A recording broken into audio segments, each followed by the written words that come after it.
একদিন গ্রামের এক দাদি সমুদ্রের ধারে হাঁটতে হাঁটতে ভাবলেন, যদি একটু সাগরের নিচে গিয়ে দেখি কি আছে। তিনি ছিলেন খুব সাহসী আর কৌতূহলী। দাদি একটি ছোট নৌকায় চড়ে মাঝ সমুদ্রে গেলেন। সেখানে হঠাৎ এক জাদুকরী ঢেউ এসে নৌকাটিকে আলতো করে নিচের দিকে নামিয়ে দিল। আশ্চর্য! দাদি দেখলেন তিনি পানির নিচে শ্বাস নিতে পারছেন। চারদিকে রঙিন প্রবাল, ঝাঁকে ঝাঁকে মাছ আর নীল আলোয় ভরা এক অপূর্ব জগৎ। হঠাৎ তিনি দেখলেন এক উজ্জ্বল সোনালি মাছ।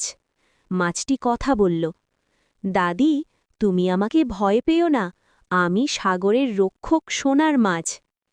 দাদি মৃদু হেসে বললেন, আমি ভয় পাইনি বাবা, তোমাকে খুব সুন্দর লাগছে। মাছটি খুশি হয়ে বলল, তুমি এত দয়ালু, তাই আমি তোমাকে একটি ইচ্ছা পূরণ করে দেব। দাদি একটু ভেবে বললেন, আমার জন্য কিছু চাই না, আমার গ্রামের মানুষ যেন কখনো ক্ষুধার্ত না থাকে।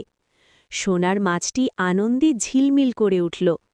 তোমার ইচ্ছা পূরণ হল, বলেই সে অদৃশ্য হয়ে গেল।